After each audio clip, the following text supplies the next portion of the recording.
Hello, I'm back on track with the dream. This is the final version, and even though you can see all of these harmonies here, you'll also see that they're all muted. I said in the last episode I was struggling to get harmony lines on this song, and it turned out that it just wasn't working, which is a great shame after going to the effort of Pauline singing them in and doing all of the editing, but they just didn't work, so I abandoned it.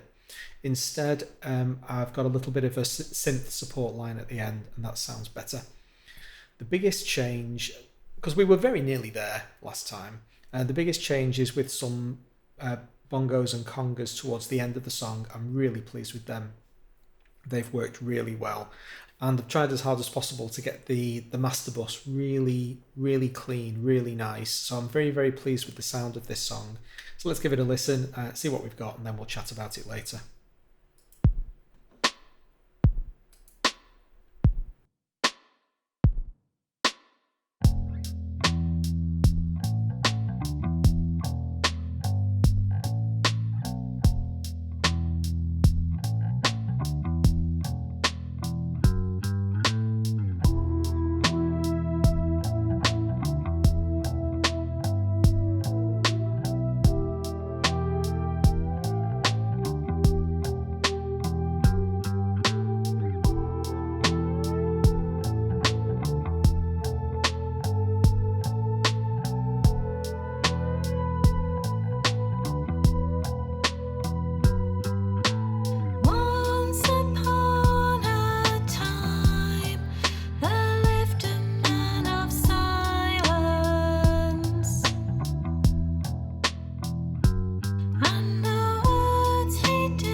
deal with the master bus first, because I think it's quite a big level up to actually put any processing on it at all. The vast majority of my songs just have ozone and nothing else.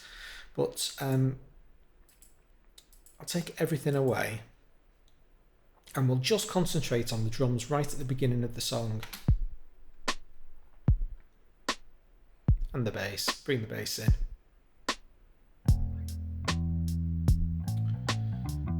Okay. So the first thing I decided was that it was too dry. So I brought a tiny little bit of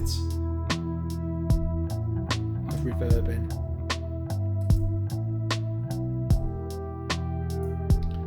And you can see that it's very low indeed. I mean, it's usually you put reverb on a send, but this is directly on the bus.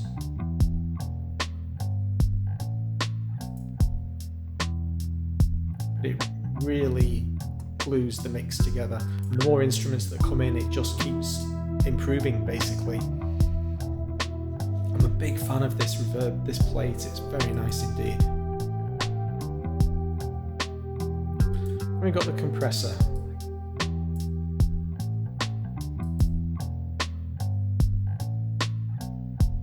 Been level matched, so there's no volume increase, you're just hearing the compressor.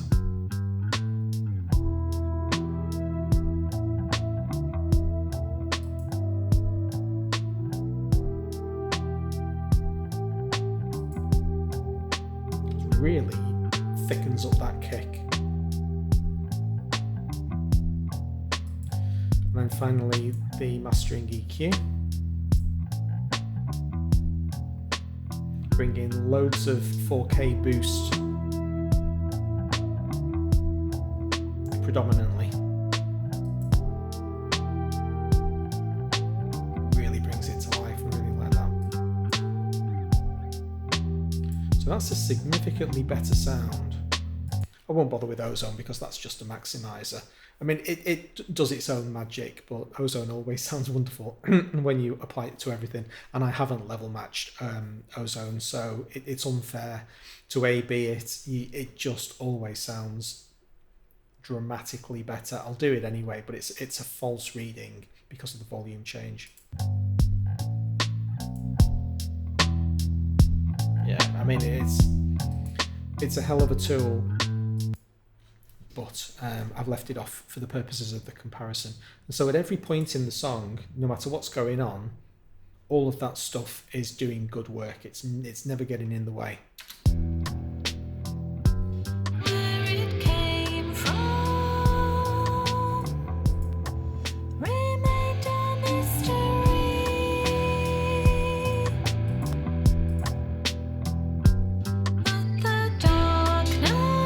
So definitely the biggest improvement to the song in that respect. So I plan to go a little bit deeper on these specific effects. The API 2500, this is a Sontec EQ, the 432, and this is an EMT 140 reverb. They're all classic pieces of kit. It doesn't really matter what they are. Having found a sound that I like, I'm going to stick with it for the next couple of songs and see if I can really start squeezing some value out of the tools themselves, learning really how they work. So that's been great. These bongos, holy cow, bongos are just awesome. I mean, I've been a huge Santana fan my entire life. I grew up listening to Abraxas. That was one of the very small number of albums that my dad used to own when I was a child, and just absolutely magical. And so just bongos are always a win. And despite me initially starting with really complex lines, I've kept it really pretty straightforward. Just basically does this chugging along in the background and really enhances the second part of the solo. It'll be too loud if I turn it on now.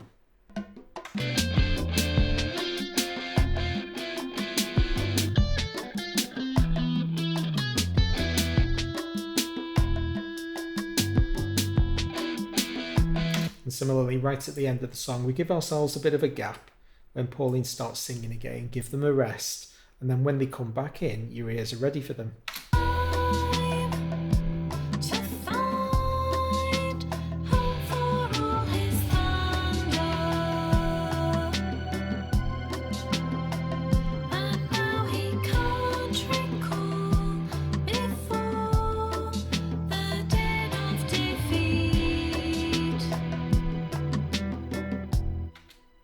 tortured over having such a simple keyboard line. Initially, there were loads of chords and masses of notes. It was initially a very full played keyboard line. And in the end, we just come down to single notes, as sparse as you like. I think, the whole concept of this song has been keep it simple, keep it sparse, and really try to concentrate on the sounds and make them as good as I possibly can. And I think to that extent, I've mostly succeeded. I'm really happy with the way it sounds. I think it's probably my best mix to date. I don't know if you agree. Put in the comments below if you think I'm wrong, but it just sounds really clear. And even though it's a brutal sound, I understand that it's really quite dry and brutal. I didn't really want to tame too much of that because that's the effect.